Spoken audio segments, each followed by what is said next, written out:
Welcome to Chieftain Roll Call. We're here to spotlight Bellefontaine student athletes and Bellefontaine student organizations. The first part of our show, a general view, kind of a nationwide view today, as we'll talk the NFL. The playoffs are here.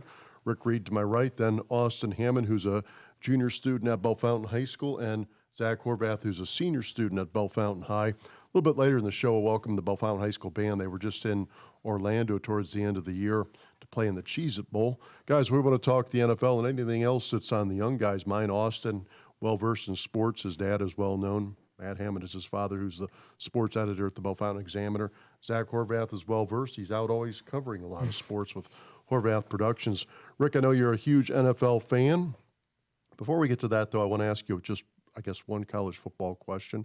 I did not even watch the national title game a couple days ago, but Georgia won handily 65-7 over TCU. Your thoughts on the game?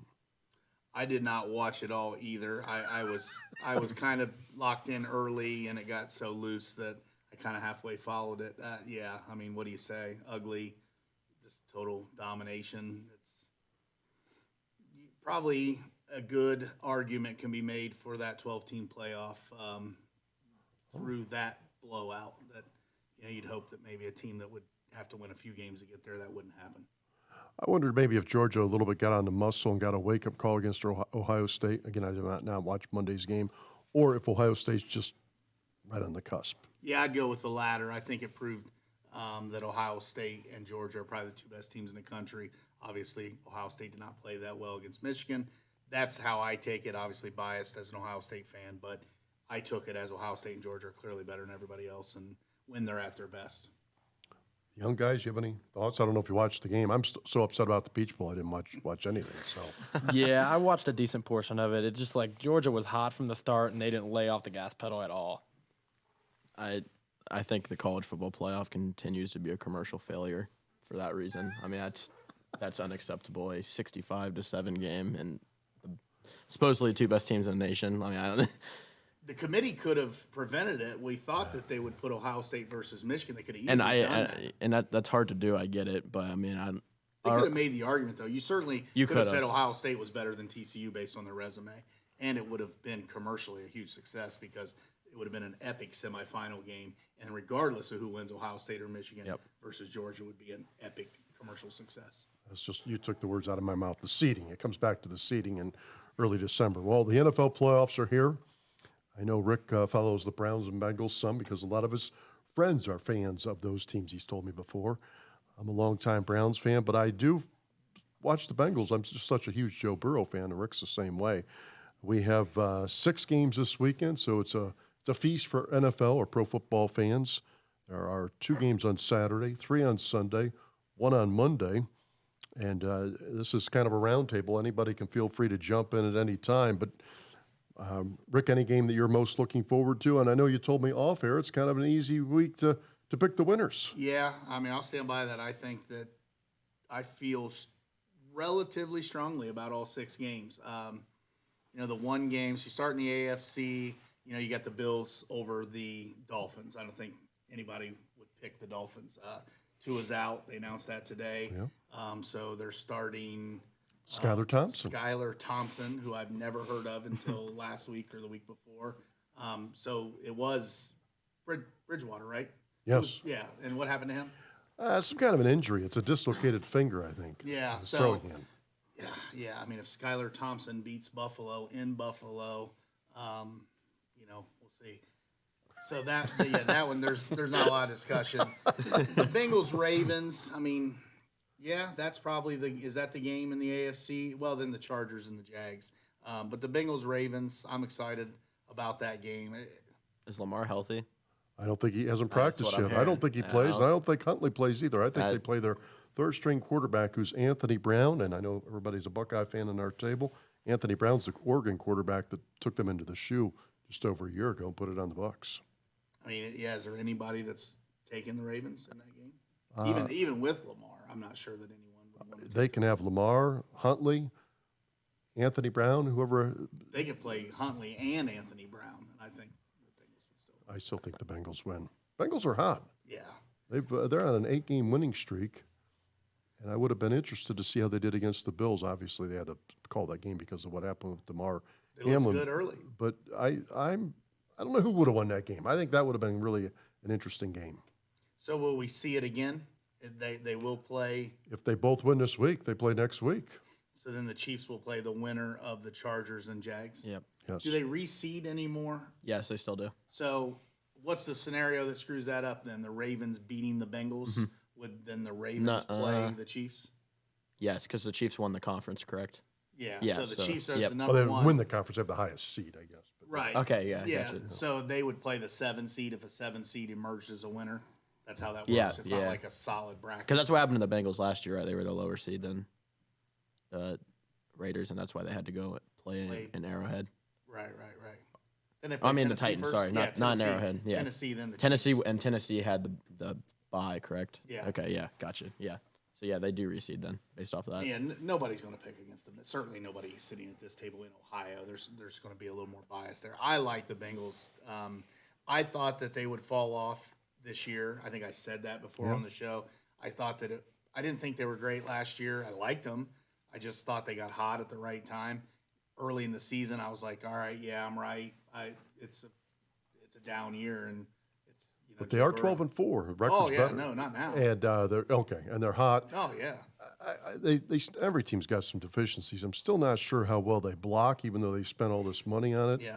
I thought their offensive line would be better than what they've shown so far, but they still have been able to move the ball and figure it out. And I think the Bengals defense. I've said this on our show a few times. I think it's underrated. I think it's a pretty good defense.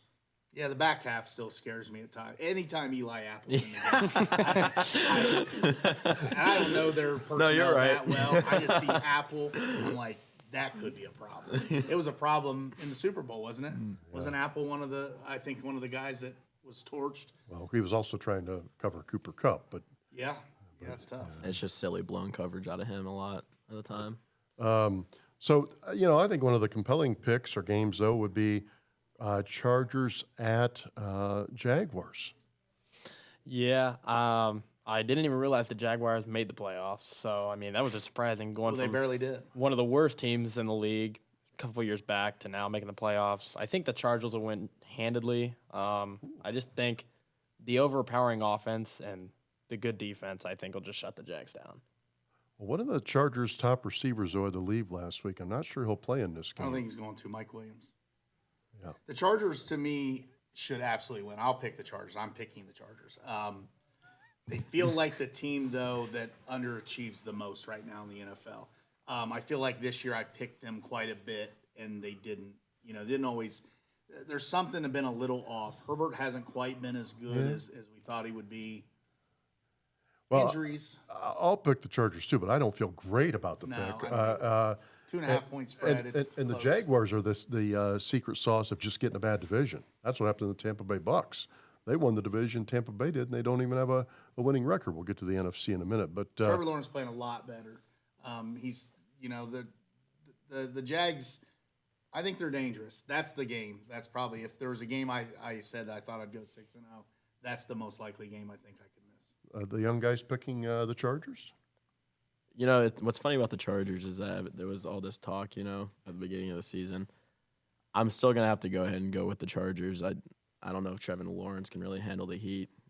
Hammond's the betting man though, so I'd ask him what the odds are before I picked. But 2.5. 2.5. It's Yeah. close. I mean, that's one of the games that Vegas thinks is going to be close. I will pick the Chargers, but I will say this about the Chargers: they are the wild card. They could win the game and even win a couple 3 playoff games. I think there's a chance. Wouldn't shock me. I guess it would be surprising, but I also wouldn't be shocked if they lost this game. So Staley has issues. There's times where he does things that he really takes heat for.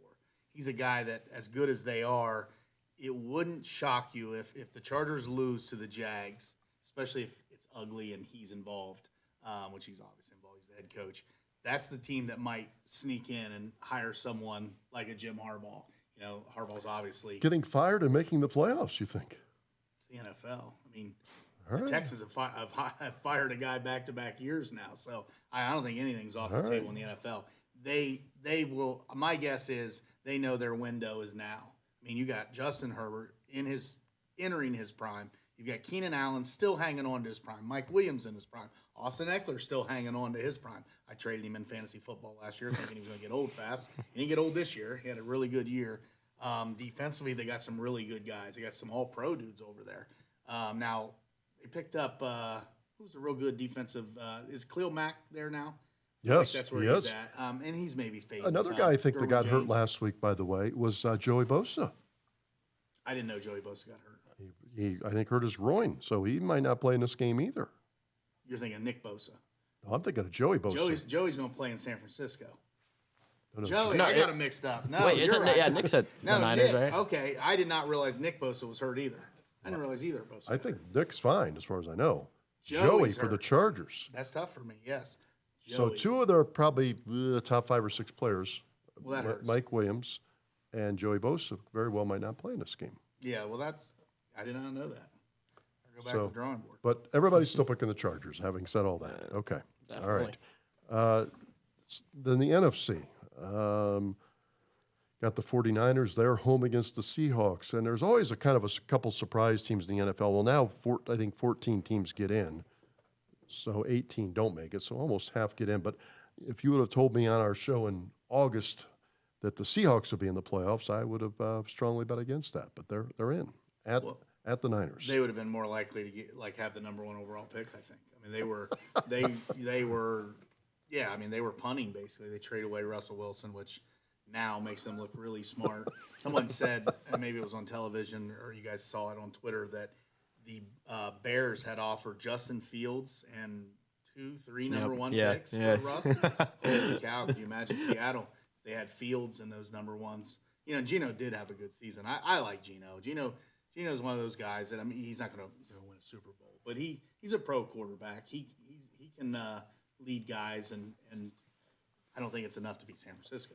Think that's a ball game? It might be a ball game just stylistically. Like, it might stay relatively close, but I don't give Seattle much chance. Okay. Well, how about San Francisco and Austin and Zach can weigh in at any time?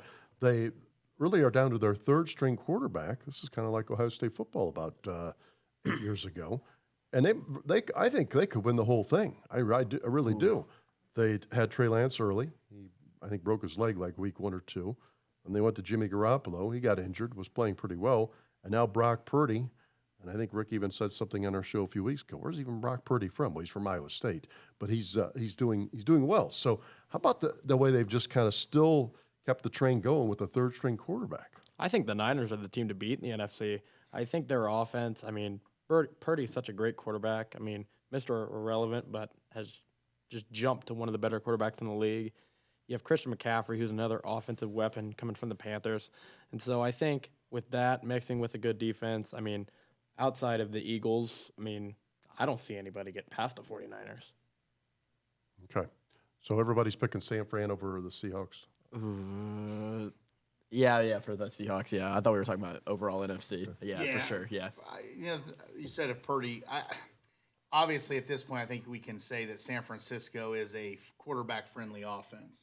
You know, those 3 guys, none of those 3 guys would have been confused with top-tier quarterbacks before the season. And they've all been successful in that offense. Christian McCaffrey adding that is, I mean, he's a cheat code.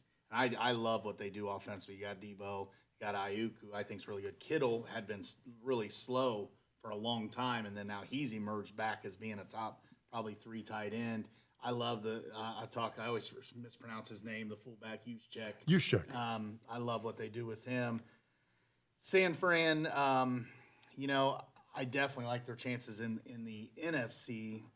I fail to match any of those teams up against the best AFC teams. When I look at them, I always think, man, they're going to be heavy underdogs to the top 2 or 3 teams that come out of the AFC. But that's for another day. Yeah, I mean, I can see where you're going, but the thing that San Francisco has going, we get it caught. It's a scoring league. College football is the same way. You got to score like 40 points sometimes to win the game. But San Fran to me is just so good in all the areas. I kind of agree with what Austin said. I don't know that they have any area where I'm like, well, they're not very good there. They're just very good in like all facets of the game: special teams, defense, offense. They can run it, they can throw it, and they have so many good offensive weapons So They run the ball well. You know, they got several guys they turn and hand it to. Elijah Mitchell, CMC. Who's the third guy there now?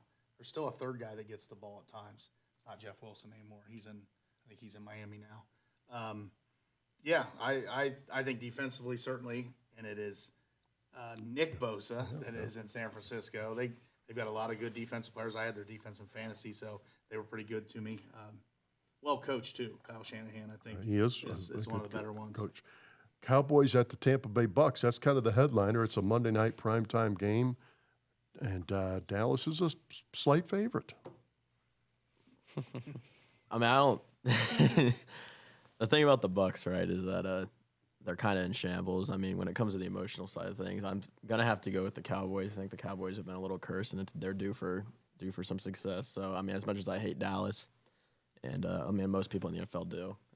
If you're, Who do you root for? I'm a Bengals fan. Bengals fan. Okay. Well, I didn't watch any of Dallas, Washington, but that must have been a clunker. They lost like 26-6. Dallas did at Washington last week, which I thought it would be kind of just the opposite. Now, I'm pretty sure they benched quite a few players, correct? Yeah. Yeah. So So they benched a lot of people. So that's why I'm gonna have to go ahead and pick them because they had that rest week. All right. Tampa Bay wasn't. But they get didn't have the luxury of that. they're 12-5 and have to go on the road to a team that's 8-9. That's because of the division champ. I know, but that's just. I mean, you're right. You have a fair point. Yeah, they want to make those divisional games still mean something. So they're trying to, they're kind of manufacturing that home field advantage. I'm not sure Tampa's the biggest home field advantage in football. No. I mean, they'd rather be at home. Give me the Cowboys by 2 touchdowns. I mean, I don't think the Bucs are going to come anywhere close to winning that game. I think the Cowboys offense with Tony Pollard, you have Dak Prescott, of course. You got a great defense with Micah Parsons, Trayvon Diggs. So, I mean, I think the Cowboys CD win big. Lamb. Oh, yeah. Yeah. Can't forget about that. It's explosive. Yeah. But what happened to the Bucks? though? I mean, you know, they didn't even go 500. They didn't have to. I am taking the Bucks, and I feel relatively. Wow. So now, There's some dissension. This is good. I good will TV. not pick the Dallas Cowboys led by Dak Prescott. I won't pick them in anything that matters. I feel like Dak Prescott is one of the most overrated quarterbacks in the NFL. I think he's fine. I mean, I don't have an issue with the guy. He's good enough to be a quarterback in the NFL. I don't trust Dallas one bit. I feel organizationally it's a little bit like they're kind of like a rich man's Cleveland Browns. That they find, That's actually a good way to describe it. Really good I can laugh at that. I'm a Browns fan. They're better than the Browns. They are better. But they always find new ways to screw it up. Now, it's usually a little bit higher level than the Browns are doing. They do it in the playoffs, and where the Browns just do it and go, 3-13. But I just don't trust Dallas. I don't trust anything about what they're doing. I think defensively, I have a vision of Trayvon Diggs. I think he's one. That's his name, right? Yeah. I think he's one of the more overrated DBs. I think he obviously makes big plays. Gambles. No, you're right. No, yeah, 100%. And I'm not making this up statistically. His coverage is awful. They say that one of the reasons he has so many picks, he's constantly picked on. He gives up big plays. Yeah, yep. I just won't bet against Tom Brady. I know last year, obviously, it didn't work out. I don't think Tampa's bad. I think Tampa plays good defense at times. They have the ability to stop the run, and I just think that give me Tom Brady, especially now if it was against San Fran or Philly, I probably wouldn't be saying this, but against Dallas, it just feels like this is the conversation we'll be having next week is how Dallas did it We again. shall see. I'm picking Dallas, and I know what you're talking about where they're kind of funky. They can get in their own way a When's the little bit. last time they won a playoff game? Is it 1995? Long time. I'm not sure they've won it. Did Tony Romo? They may have won one. Yeah, I think he at least won one playoff game. I don't think it goes back to the 90s. But They had it's been a couple epic failures. yeah. Well, last year the Niners at Dallas, What happened? I forget. the Niners just ran the ball and controlled the game. They won like 23-16 ish. And that was an early round game. Yeah, Jimmy Garoppolo had an all right game, but he didn't have to do much. Dallas kind of messed it up. San Fran played good defense, and San Fran ran the ball, and that was it for the Cowboys. Well, I think Dallas can win this game. I do have to agree. They don't win big games. So, I mean, the collapse versus the Packers and what was that, 17 or 18? Yeah, So- about 5 or 6 years ago, Aaron Rodgers came back in Dallas and had a late rally. I think if the Cowboys can win this, I think that's the only game they'll win in the Yeah, playoffs. I take that too. I don't see them getting past anyone else in the NFC. They can still score, though. I mean, that's the one thing. They have explosive players. I think they win. I think Tom Brady's the best quarterback ever. Okay, I think he's the best. But I just don't think their team's nearly what they've been the last 2 years in Tampa. Yeah, but offensively, I feel like they underachieved most of the year. Mike Evans, Chris Godwin, Lenny Fournette. I think Lenny's healthy. They have a lot of the pieces that have been good to them the last few years of this run. Okay. I don't see why, when they're at their best, they can't compete. All right, we'll keep moving along here. We have one more NFC game. It's the Giants at the Vikings. And the Vikings are only favored by 3 points, which surprised me. I think they won 12 or 13 games. You've watched the Vikings this year, which I've watched a lot of the Vikings. I don't know why. I'm trying to think of why I've seen so much Vikings. I did pick the Vikings to win their division in the preseason. Good pick. Yeah, and they were kind of long shots to do that. Good pick. So that was a nice hit. But I am all over the Giants in this game. The Vikings are the most overrated team in the league. and there's a lot of people saying that, so maybe they're not that overrated. Couldn't agree more. Las Vegas Could says not that agree every more. week. They're barely favored. They were barely favored over the Bears. Was it a week or two ago? They played the Bears. They were dogs. The Vikings, I think, or I'm sorry, the Lions on Christmas, like around Christmas time. There was a game where they were dogs to the Lions. The Lions beat them. So Vegas had it nailed. But their point differential. I mean, those analytical guys. Yep. But they are talented. Kirk Cousins. He's good enough. I kind of like Dak to me. Good enough to win games. But when you really need him, you worry. Yep. Certainly Justin Jefferson. I mean, one of the best few players in the NFL. But Dalvin's just been their run game. Feels like that's one reason I've watched him. I had Dalvin in our little second league. Didn't run the ball real well most of the year. I mean, it was just kind of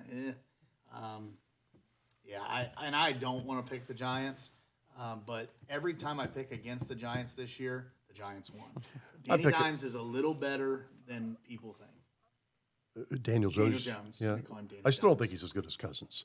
No. I also think Minnesota's way different. If you look at them in a long history of this, when they're home in that dome, I think Minnesota wins. I think it's a good game, but I do think Minnesota wins.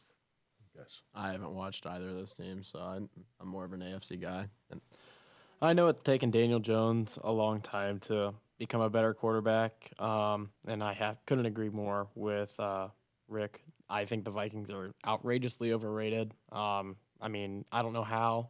You got one of the best wide receivers in the league. The world. Yeah, right. Yeah, and Dalvin Cook not playing up to his standards. So I think the Giants probably by 7. All right. It's probably a bad game, honestly. It's two teams that, and I know the Vikings won a lot of games, but it's probably two teams that facing most other teams in the brackets would be underdogs. All right. Yeah. All right, so we're done with the first. They don't even need to play it. We picked them, although we do have some dissension. Rick's taking Tom Brady, and I think the rest of us are kind of on that Dallas train for at least a week. Who do you think gets the Super Bowl? Well, the AFC's tough. I mean, it's to me, just like everybody, the Bengals, the Chiefs, and the Bills. I mean, I've said the Bills since this time last year. I mean, once the Super Bowl was over, I immediately thought the Bills would be the team. It seems like it should be their time. I still can't believe they lost to the Chiefs. They kicked the ball. It was the kickoff. They kicked it deep. If they squibbed the ball, there would not have been enough time for the Chiefs to go down and. You're talking about last year in the playoffs. Yeah. Oh yeah. They totally messed that up. Yeah, it was like 15 seconds to go. Yeah, I had picked the Bills, and I was watching in my garage with Wes Easton, and he thought I had won, and I said, there is too much time left on this clock, and Patty Mahomes can get it to midfield that quickly. One of the best football That was a great game. sequences in history. I mean, I don't. Yeah, but still, Buffalo did not execute it, though. Mahomes is phenomenal, but Buffalo messed that up. Feels like it's Josh Allen's time. Sometimes I just think that you look at guys that are Hall of Famers, and he's certainly going to be a Hall of Famer. And you say he's destined to get into that Super Bowl and win one. And it feels like this is the time. And I think the Hamlin injury Not that it matters, but it does. Yeah, maybe I'm just the storybook stuff. It feels like Well, I think it plays into, this is just this week. We didn't say it in our picks or our previews. I think it plays into the Miami game. I think they're walking into a hornet's nest because Buffalo will still have a lot of emotion out because of Hamlin. Yeah, agreed. The NFC, whoever comes out, I think's a sizable dog in that game. Someone mentioned the Eagles and the Niners. To me, those are the only two teams that feel worthy of a Super Bowl. So you think Bills get there? Yeah, I would go Bills, Niners. I mean, it's probably, and that's probably going to be a relatively common scenario people would pick. Put you guys on the spot. I haven't even made up my mind yet, but I'll figure it out in the next 30 seconds. Definitely the Bills from the AFC. With the Hamlin injury, I think they're playing with a chip on their shoulder, and I think it brings a lot of emotion to the field. NFC, I have to agree, 49ers. 49ers are Eagles out of the NFC, so Bills, Niners. I mean, I am a Bengals fan, but honestly, what would be crazy is if the Chiefs and Bills do meet each other in the championship game, right? It is neutral site, correct? Yeah, where? Which that'd be, I'm hearing Pittsburgh or Lucas Oil. How do they decide Pittsburgh? The NFL wants them outside. That's what I'm hearing on the street. Why? Why do they care?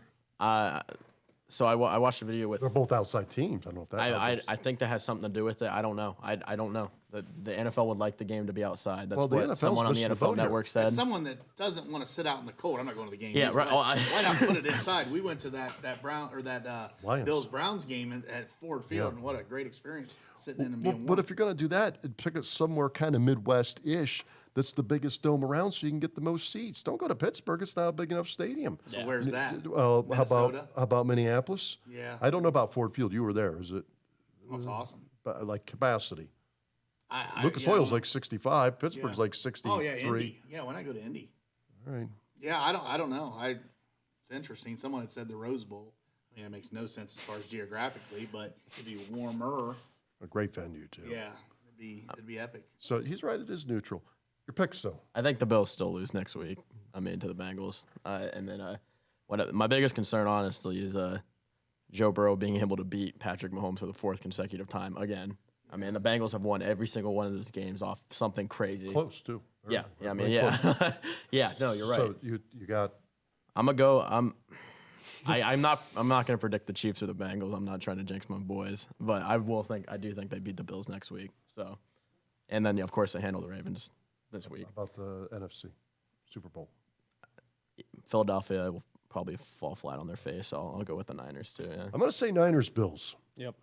But, they're hard to pick. I feel actually better about the Niners than I do the Bills because There's less competition. Correct.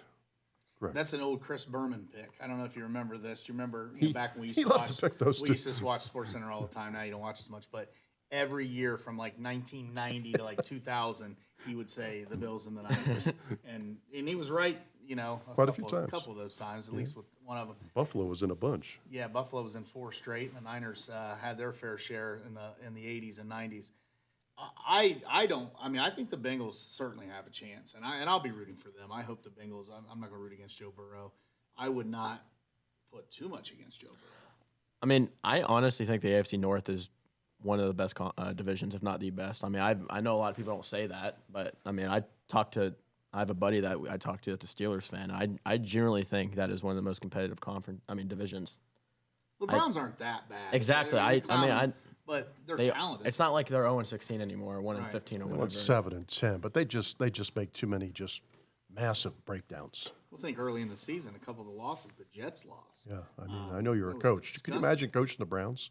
The way they lose games. I mean, like you'd be pulling the hair out of your head. That's why they go through coaches. They just fired their defensive coordinator, I think, this week. Well, he deserved it. I know people want him to fire Stefanski too, but and when that text came, I said, well, they're obviously keeping Stefanski, and someone was like, well, I hope they fire him. I said, well, they're going to fire the D coordinator and then fire the head coach. Yeah.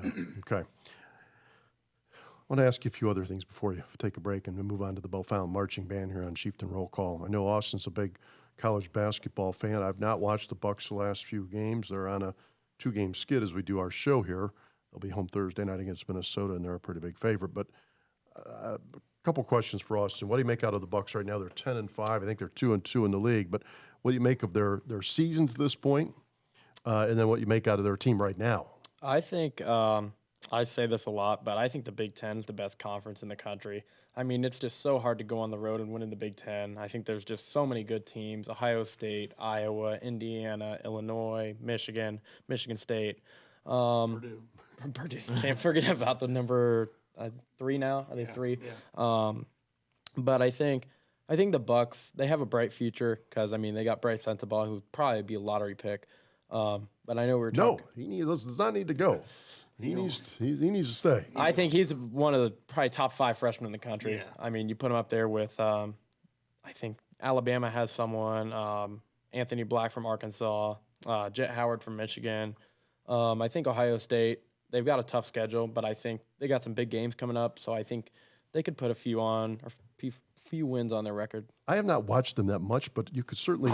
I'm going to talk out of both sides of my mouth. I think they're better than what I thought they would be with all the new pieces they have. Definitely. Yep. But I also think their record should be better than what it is now that they've played these games. Yeah. They found ways to lose games that they could have or should have won. North Carolina, they just about had one. I mean, they were right on the cusp. Purdue, they should have beaten. Yeah. So their record, and I'm kind of being maybe spoiled or I don't know nitpicky here, but their record to me should be better now that we've seen what's happened here. I know guys that want Chris Holtman's head. So Yeah, I'm not saying that, but I mean, I've heard It's that time to go. argument. I've heard that. It's time to go. yeah, I don't know. I've been in these texting battles about Chris Holtman. Here's the thing. Yeah, I mean, to me, I think it's important to keep perspective. Ohio State basketball is not Ohio State football. We're a top 3 or 4 program in football. Basketball, top 20, hopefully. Yeah. He needs to get to the second week in the NCAA tournament. I don't think there's any doubt of that. I knew you were going to bring that up. You know, he's recruiting pretty well right now. I mean, this is a talented group and it's a diverse group. I like that. I like how he builds teams. I like him. I mean, He's a very likable I always guy. have a hard time just wanting guys fired. I mean, it's not in my nature. Some guys are got quick hooks. If Jack was here, Jack's got a quick hook. He's ready to fire everybody. Does Jack have Stefanski out? Yes. He's had him out since week 5. I was gonna say, Week 5. His dad has some strong opinions about it. So yeah, he's hearing that at home. But All right. and I think Stefanski. I mean, I get it. I know it's backtracking, but Browns need to run the ball more. I always say that, but that was more before Deshaun. But I like Chris Holtman. I hope that this is the year. So what they're going to get? I know it's still early. Do you ever watch that bracketology stuff? Like I have not say looked where into they're it this season yet. Little They're bit. probably like a 5 seed, 6 seed, somewhere in there. Something like that. So they probably end up between a 4 seed and an 8 seed, give or take. Well, the seeding really messed them up last year because Yeah. they kind of squandered some games down the stretch in the Big Ten season, the regular season, late regular season. Then got a lower seed and had to play Villanova the second game and almost beat them. Yeah, played well. So, if they could have gotten a higher seed last year, I'm not saying they deserve that, but then maybe they would have gotten out of the first weekend. And you're like a lot of the Buckeye fans. If they even go like 20-8, win a couple games of the Big Ten tournament, but lose like the first or second tournament game, fans are going to be barking at Chris. Yeah, and that's fair.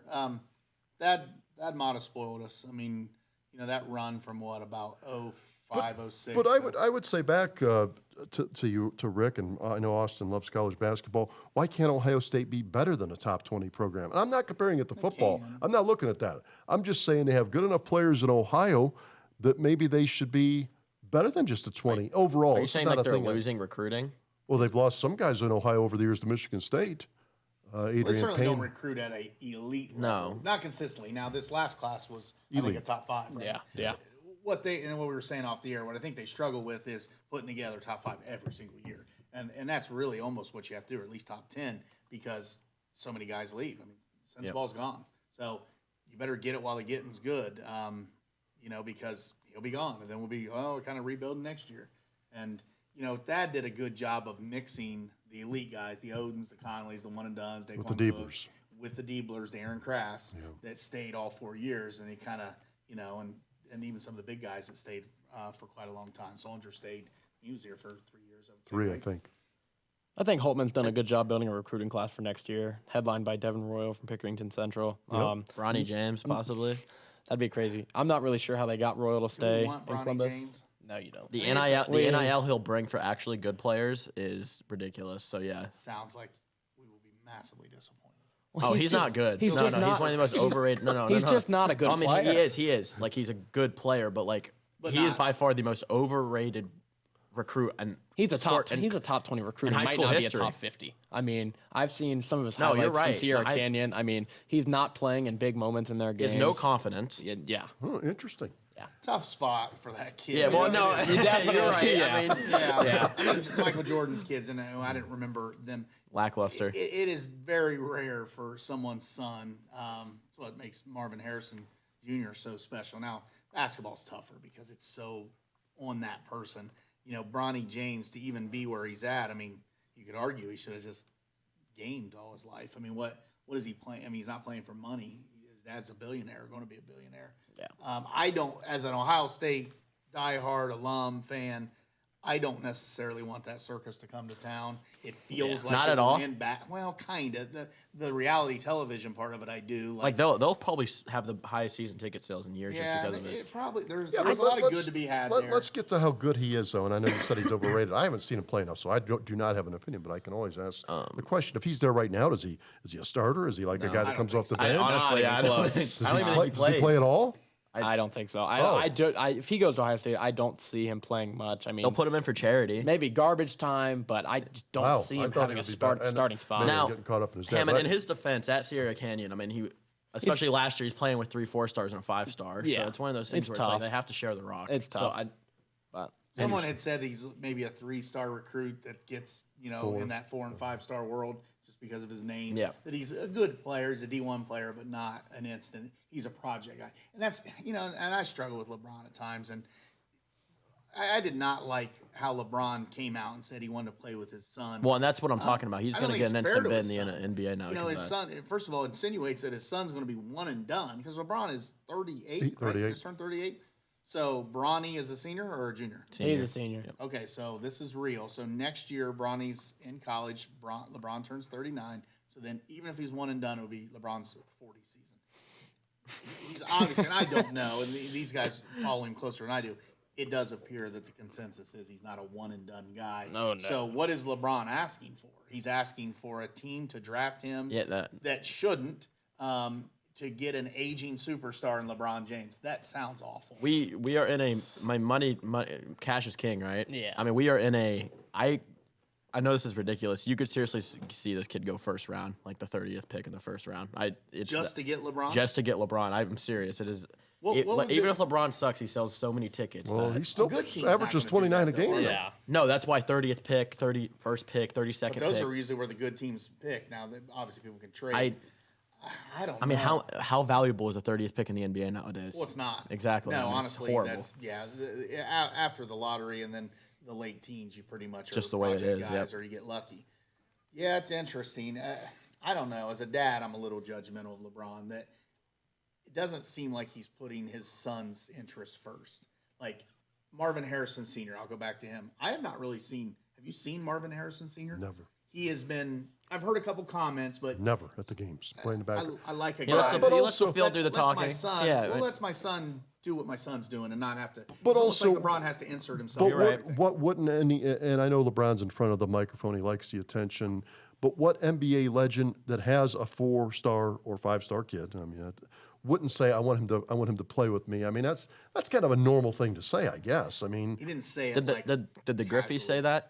Did King Griffey Sr. come out and say, I want to play with my son and we're going to make sure it happens no matter what? Yeah, I don't know. He didn't have that. I mean, King Griffey it's different, Sr. didn't different have that basketball kind to of baseball, collateral. though. Baseball, you have to work your way up. Now, Ken Griffey Jr. didn't work his way up, but it's different developmentally. I don't think it's the same thing. But The difference is LeBron. If you bring LeBron in, like, and there's talk the Lakers are looking to trade him or he's demanding or whatever. He hijacks your franchise now, and I don't mean that. He becomes a GM. I'm not saying he doesn't benefit you. Maybe, I mean, he won the title with the Lakers 2 years ago during the COVID season. But, yeah, he becomes the centerpiece. If I'm a good NBA franchise, which there's, 8 to 10 of them right now that probably think they can win the NBA title, I want no part of that. Yeah. Yep. Now, if I'm a middling NBA franchise, it's like, I know I'm not good enough to win it, but so let's make a run. I guess it makes some sense, especially if I can't sell tickets. But I think most of those NBA teams sell tickets. I want to wrap it up with this. Back to college football. Jim Harbaugh, where will he be working Labor Day? Well, he's a fool if he's working in Denver. That's where he interviewed today. That's where they said he interviewed today. I don't understand the dude. I've said it many times. I don't understand him. Obviously, he coached really well these last couple of years. He's a great coach. He's a weirdo. Yeah, I mean, Now, he may have reasons. They said Wade Manuel was lowballing him. Did you read that? Said that he's negotiating with him and lowballing. What a weird time to lowball the guy. And that there's some philosophical issues. But the dude's a malcontent. He's had issues everywhere he's gone. He had issues at Stanford. He had issues at San Fran. It sounds like he's going to the NFL. If he's not going to the NFL, somebody needs to tell him to quit being a drama queen, because this is every year now. At this point, he needs to go. I don't know why he would choose the Denver Broncos. I wouldn't want within. LeBron feels somewhat toxic at times. Russell Wilson's the most toxic player I've what's wrong with doing high knees in the aisle on the way to Europe? I mean, Here's the thing. Harbaugh and Wilson together. You talk about the two biggest weirdos in NFL history. guys, it was a bunch of girls in the locker room. These Man. two dudes. My long shot, I'd like $10 on Harbaugh to San Diego.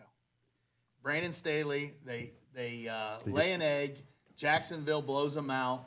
Brandon Staley does something really weird, which he Jack does from Barner time to calls him up time. and tells Staley, They fire Staley. He goes back to California. He's got Justin Herbert. That's a pretty good fit. how about Jimmy to Indy? Another train wreck, but yeah, I mean, not as bad as Denver because Russell Wilson's not there.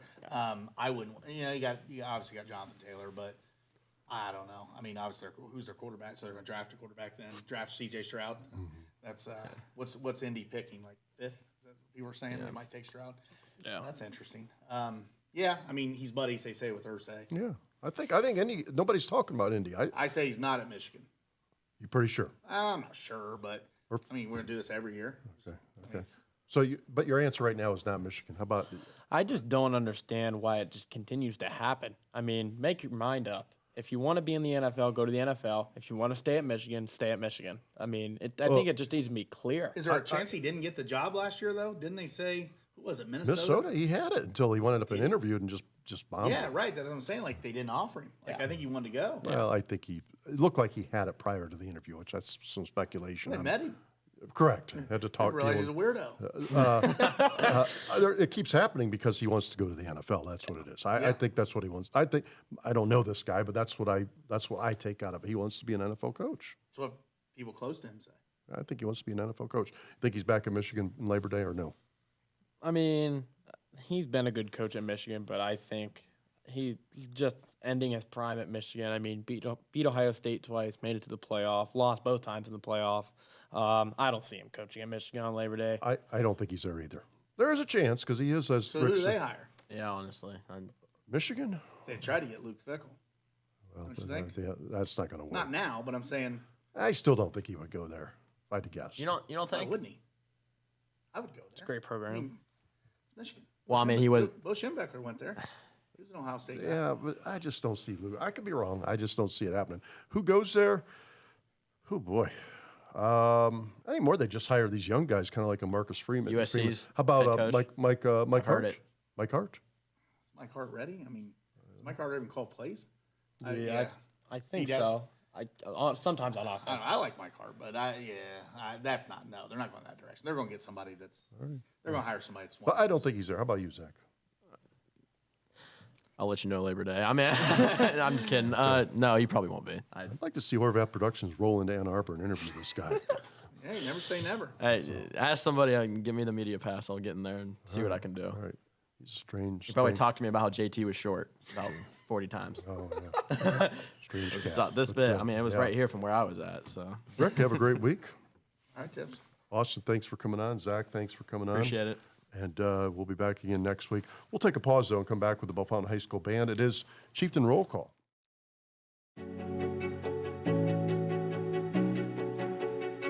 This is Trey Daring at Eichholz Daring and Sanford Funeral Homes and Cremation Center. We are committed to providing professional, tailored funeral and cremation services at affordable pricing.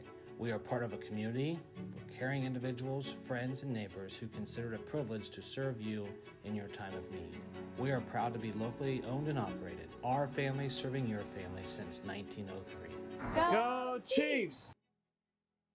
Foresight Insurance and Financial Services is a locally owned and operated financial services provider for the state of Ohio, focusing our efforts on serving the residents of Logan County and surrounding counties. We are located at 1653 US 68 North Bellefontaine. Foresight can help you with all your retirement needs. We specialize in assisting with pension options. We also offer business planning, charitable gifting strategies, as well as life and health insurance. Call today at 937-595-5002. Foresight Insurance and Financial Services, in the business of planning life. Hello, this is Luke Varner from Easton Water Solutions. How is your water? Does your water need improved? Put my 23 years of experience to work for you. Give me a call today, Luke Varner, Easton Water Solutions, 592-8379. At Realty, we value our clients and provide quality, professional services to Logan County and surrounding areas. Founded in 1988, our company prides itself on unique experiences that you can only find with us. Our area knowledge and negotiating expertise helps buyers and sellers achieve their goals. When you buy or sell with Royer Realty, you can use our moving truck free. Royer Realty, the realtors you know and trust. Go Chiefs! Welcome back to Chieftain Roll Call. We're talking with the Bellefontaine High School Marching Band. Longtime band director and Bellefontaine alum Jeremy Karg is with us with a couple of his seniors, Tierney Priest off to the right and Maggie Howard off to our left. And the Bellefontaine High School Band had quite a Christmas break. They were gone. They were in Orlando, Florida for about 4 days. They left early on the 27th, got back on the afternoon of the 31st, played in the Cheez-It Bowl in Orlando on the afternoon and evening of the 29th, but they had other parts of the trip too. Jeremy, I know you were on our show maybe about a week before Christmas, and we talked about the logistics and the planning for a trip. For so many years, the Bellefontaine Band has gone to Philadelphia, so this was a little different deal. Now that you've done it, how did it work out? I think it was fantastic. I mean, I thought it was a good trip. The bus ride was a little bit long on the way down, which we knew was going to be a long bus ride down, but I think once we got there and, once we were settled in there, we had a really awesome time. I think it was a great experience for the kids to not only go and perform at a college halftime show, but to see a really, really good college football game. Florida State played at Oklahoma, and it was an exciting game, and I think that was a highlight of the trip for us. When they weren't playing in the bowl game, what else were the kids and the chaperones up to on this trip? What other places did you go? What else did you do? Went to Universal for a day and a half after our rehearsals, and then we spent a little bit of time after the first day at Universal getting back in and having a little bit of swimming time. Or was that the game night we had swimming time? I can't recall. We had a little bit of time to go to the pool. But most of the time was spent in Universal Studios. Okay. It's a really busy time down there. And I've not been to Disney World since the early 80s, so I go way back. I'm sure it's changed immensely. Were you really close, like where the band was, hotel-wise? Were you close to the football game, the football stadium? Were you close to Disney as well? Yeah, Universal. Universal. Everything was within about 15 minutes, except for traffic. Traffic was really bad because it was the most busy time of the year down there. It's the busiest time of the year because everybody coming in for bowl games, going to Universal and Disney. So traffic was just really a mess. Okay. What was your favorite part of the trip? I honestly think that the actual football game was my favorite part of it. It's a very nice stadium, but it's not huge like what OSU Stadium is, like the Horseshoe. So everywhere you sit, you get a really good view. And of course, with Florida State being there, it was like a home game for them. And so we had some people, the band right in front of us was from Oklahoma. And then we kind of took on the persona of rooting for the Florida State people. So we had a little friendly competition with cheering back and forth there. If I remember correctly, there were so many bowl games over the holidays. I think Florida State won 35-32. Yes, there was several lead changes in the last 6 minutes. It was really exciting. Wow, Florida State was the favorite and kind of the home school, so to speak. I know we talked about this on the roll call show right before Christmas, but I still think this question needs to be asked, and maybe the two band leaders, the two seniors here, can kind of jump in too from a student perspective. But what's it take to make it happen? This was something new. Bellefontaine High School's never done this before. I know they've been to Philly many times, but never quite that far away, and never really a college halftime show. So what did it take to make it all happen? Well, it took, and I'll go first, and then they can jump in if they don't mind. But I think it took the kids and the community buying in to the idea that something else different could go on other than the Philly Parade. It's not that we don't like the Philly Parade, or we were invited and accepted to go back. But like I said, with the COVID pandemic, it was going to be a little bit of an issue. If anything came up, I was worried kids wouldn't be able to get in restaurants and whatnot. So it took buying in on their parts and parents' parts. And I'm just really appreciative that they gave it a chance, because I think it was a success. And they can jump in. We'll get to see what the students think. Most importantly, now we have Maggie, then Tierney. Maggie, what did it make for the trip to happen? What did you have to do maybe in the summer, fall? And, now that you did it, would you deem it a success? Yes, absolutely. I honestly, at first, I was kind of nervous, like Mr. Carr was saying. It was definitely a different experience because my brother had gone on the Philly trip, and I've always, I dreamed about it, but now from speaking from my own experience, it was definitely a lot better. We had to, switch gears pretty fast after doing contest for marching band, so we had to switch gears, and it was very different because we're not only playing marching band music. This music was kind of a little more advanced than we at least from a flute perspective that we kind of expected, but it ended up working out. So you're glad you did it. Yes, absolutely. What's your brother's name? Levon Howard. He's a Bellefontaine grad. Yes. Okay. Did he ask you anything about this? Because he probably went to Philly, I'm guessing. So did he have any thoughts on the whole trip? Yes, he was very curious about it because it was more. I had a lot more fun with my band than what I think he did, because everyone had to be more cooperative with each other at all times. But we were able to go out in Orlando with each other, and we were always on a bus together. So you had your times when you were with your friends, and you also had times when you were with everyone in the whole band. Oh, so it was kind of mixed. Absolutely. Okay. And what's your title in the band? I'm the senior drum major. Okay. Field commander, I guess some would say.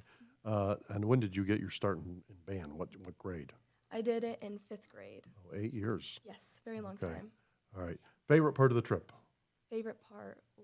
Or maybe a couple parts. Yeah, so my favorite part would definitely be on the field when we were playing. We made a lot of friends with a bunch of different bands because they tried to mix us all in with each other. So meeting new people and being able to still communicate with those people that I met, that was definitely an experience that I didn't expect. I thought that it would just be with our band directly, but it wasn't. We were all mixed together, and I really appreciate that experience.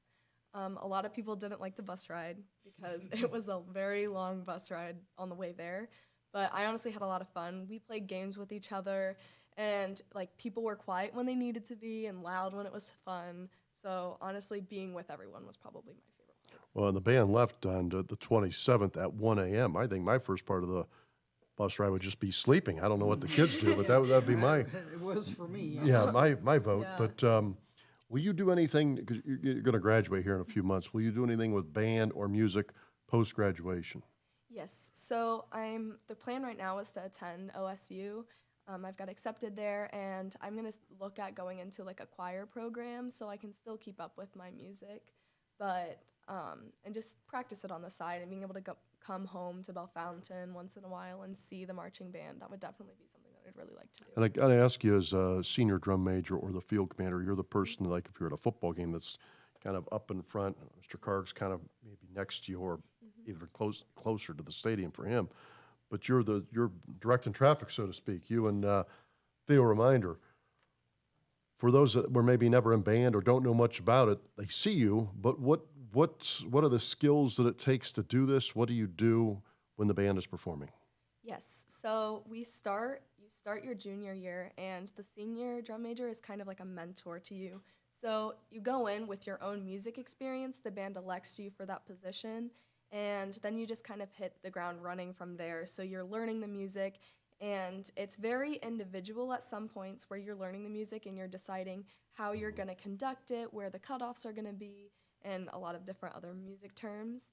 And it's mostly a leadership position. You're there for when the directors can't be there. So you're leading everyone. You're the person that has to sometimes deliver not so nice news, tell everyone to be quiet. But everyone kind of looks up to you too. So it definitely is a heavy position to take on. Well, when you were a junior, who was the senior drum major? Chloe Lloyd, Okay, so that's somebody you worked closely with a Yes. year ago. all the time.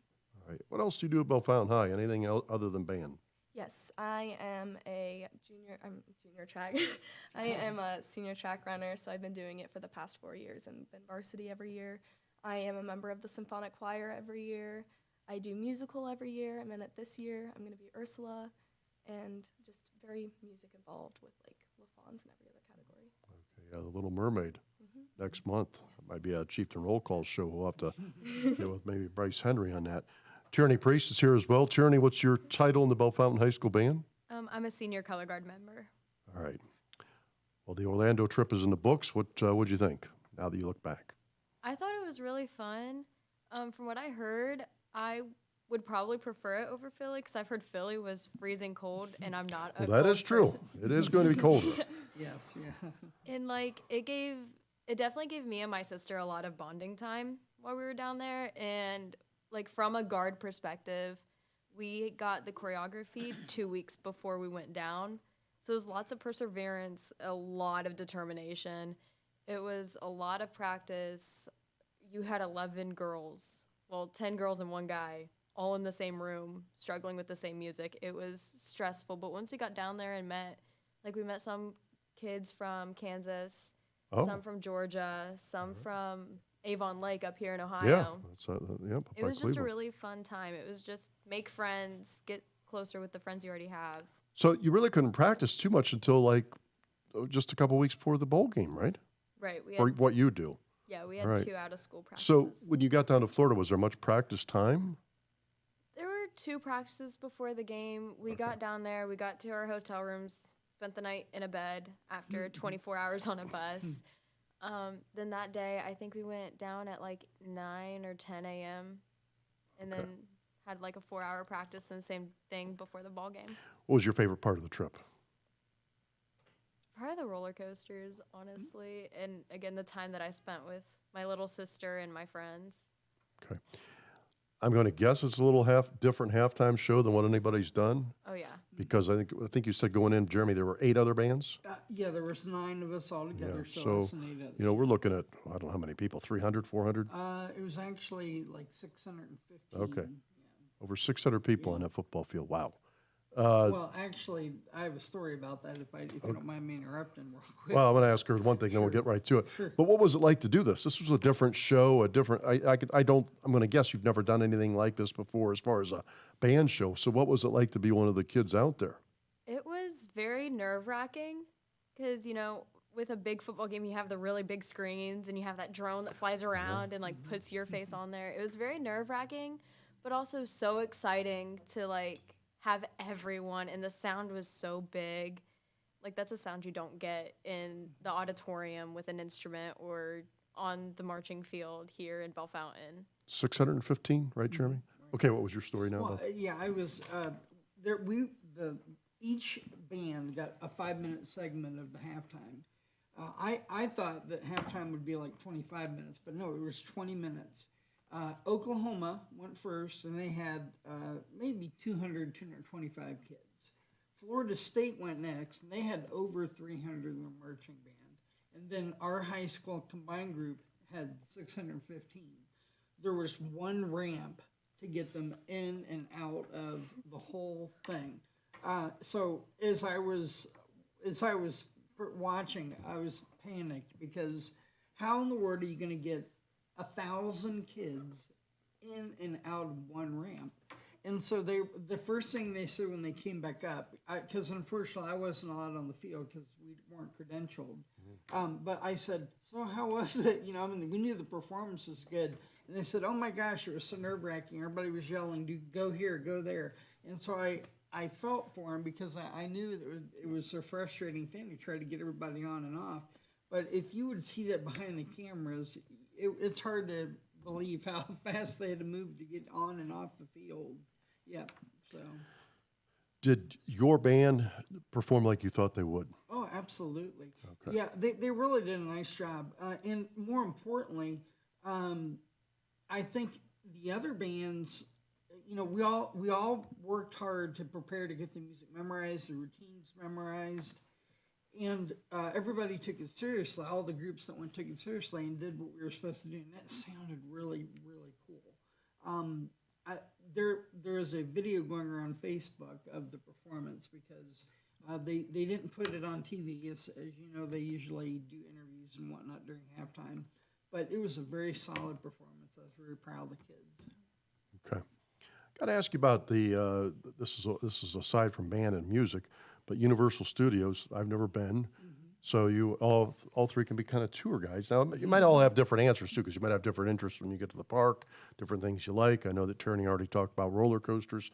But if somebody is, as they watch us, is thinking about going to Orlando and Universal Studios, what is a must-see? Diagon Alley. Say it again? Harry Potter, Diagon Alley. Oh, Diagon. I know Harry Diagon Potter. Alley. Okay. They have little roller coasters there. It's set up just like the movie is. They have wand shop, and they have butterbeer that you can go in and drink. And so if you're a big Harry Potter fan, which my family is. That's a must-see then? Yeah, it's a must-see. Must-see. Okay. Anything for you, Tierney? It's a must-see at Universal. Jurassic Park. Well, all right. Maggie, anything for you? I have to agree with Harry Potter World. I think that it's not what I expected. I thought it would be a lot smaller than it was, but there were 2 different sections, and they were so big and full of people. And just to people watch there with the people dressed up in the Harry Potter costumes and all of the rides, it was awesome. What are the big hitters? Now, maybe this might be a different answer because this is like what the masses go to, maybe different than what your interests were. Big hitters, what you thought were it might be the same answer. It may have been Harry Potter, but like what's the big hitters at Universal? Well, big hitters at Universal. Well, there's Islands of Adventure, and then there's the Universal theme park. And in the theme park, they have the Diagon Alley. They have Transformers. They have some movies in there that have thrill rides, attractions. And then in Islands of Adventure, they have like a Marvel section, a Dr. Seuss section, and they have roller coaster rides that are added with 3D glasses. So things look bigger than. I'm kind of a wimp when it comes to roller coasters, unlike Taryn. Well, we're gonna get to her. Yeah. But they have smaller coasters that can give you a really good thrill by wearing these glasses and kind of getting a little bit more of a spatial effects kind of thing. Did your wife get to go on the trip? She did. How about Hunter? He did. Oh, both. So your son and your wife. What did they say was the cool part of Universal? They were huge Harry Potter fans, so that was we headed right back there first thing on Friday morning because the crowds, like I said, just get crazy back there. Yeah. When is a good time to go to this place, or just never? Well, it's not never, but the most crowded time of the year is when you were there. Is that week, those 4 or 5 days when But we do were you know there. when it's like least crowded? I don't know the answer to that. Is it? Probably in the summer, July, I would say, when it's hot. Super hot, And all right. people aren't wanting to get away from the cold and go down. All right. The big hitters, the must sees, not just your opinion, but like what you saw other people really like Universal. I noticed that, like, in Jurassic Park at least, I know Harry Potter was a huge one. My friends actually tricked me into going in. I've never been a huge Harry Potter fan, but they said there was a roller coaster in there.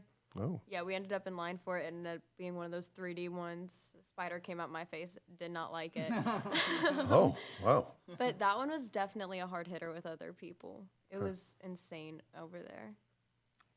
Big hitters. Anything that went upside down, any of the roller coasters, there were some big ones like the Velocicoaster and the Hulk one. Those lines could go to 3 hours. I saw one time it went to 4, so those ones were like probably the biggest. Tierney, I meant to ask you a couple of things that Maggie already weighed in on. How long have you been in band? I've been in since 5th grade. Oh, you're an 8-year member as well. What else do you do at the high school? Well, I'm in the symphonic band as well as guard, and I wrestle.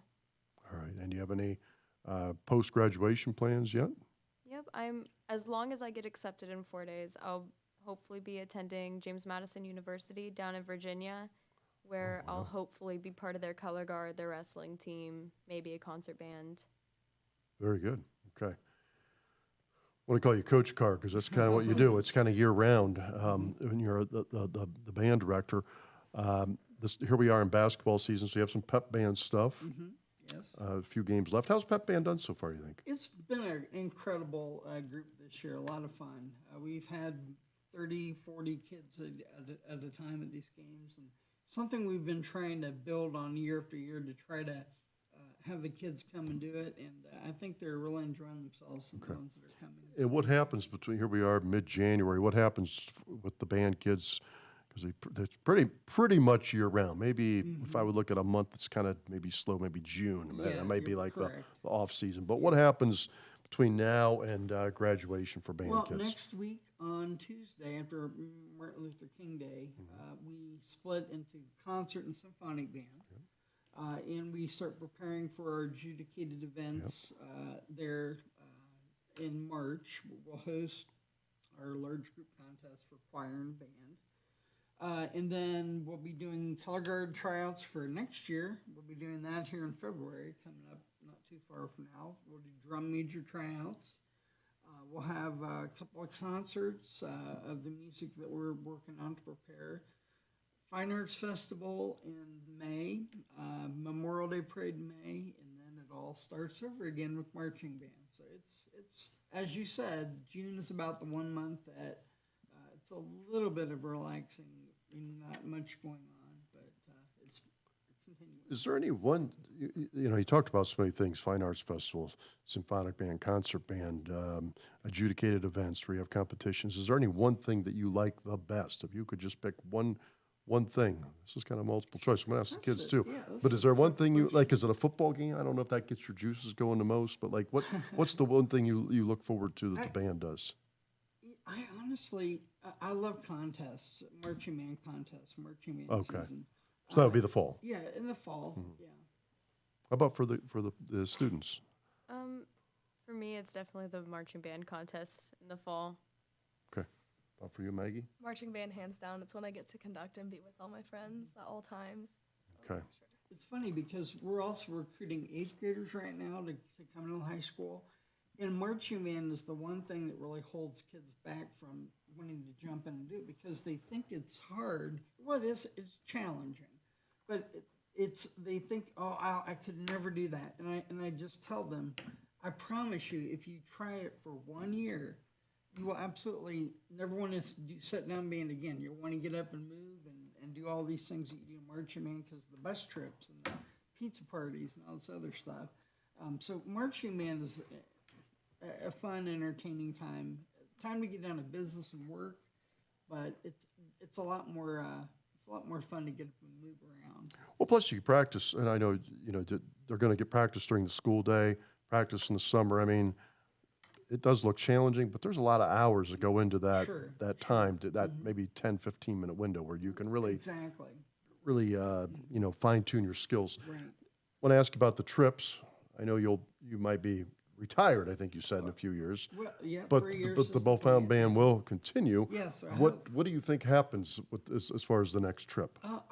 I would like very much to be able to talk to the kids. I haven't been able to talk to the kids yet as far as the survey goes, but what I've been hearing from the students and parents that have gone on the trip is that it was a successful trip.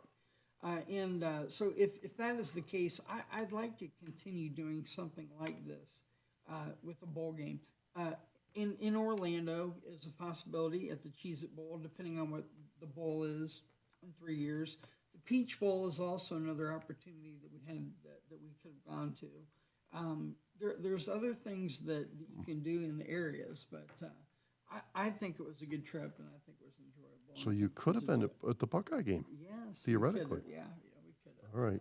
We were accepted. But So and I guess they don't show this on TV, so we wouldn't know this unless we're into the industry, which you are. But do all these bowl games have like high schools that play at the half? No, they don't. It's some of the games have they open it up to a competition nationwide, All right. and then they select one band to come in and do it. Then the other ones have combined groups like what we did. Other ones don't have any at all. They just have the college bands that are there. But when you think about it, if you've got 20 minutes and you give each band 5 minutes, that's a quick on and off. But for us, it was something that was very unique, I think, that we've never gotten to do before. And I think that was special because it's something you don't do every year. You don't even do it every other year. It's something, once in a lifetime opportunity for these kids to do. So in 4 years, it could be another bowl game. I would hope and I think, but we'll see what happens. All right, Jeremy, thanks for coming on. Absolutely, thank you. Jeremy Karg, the Bellefontaine High School Band Director, recapping the Cheez-It Bowl trip to Orlando, where the band played at halftime in that bowl game. They also got a chance to go to Universal Studios and have some fun away from performance time. Tierney Priest, one of the seniors, she's a color guard member. Maggie Howard, a senior, and she is the senior drum major. She is the kind of the commander of the whole show, so to speak. So, thanks to all the band members and their parents. I know it took some money. These things are expensive. I think it was over $1,200 a kid. Thanks to many of the community folks that supported this. Thanks to the chaperones as well. And thanks to Mr. Karg and the kids for coming on. Earlier, we talked some NFL football and Chieftain Roll Call with Austin Hammond, Zach Horvath, and Rick Reed. For all our guests, I'm Bill Tipple saying have a good week. Our show is always brought to you by Easton Water Solutions. Take care.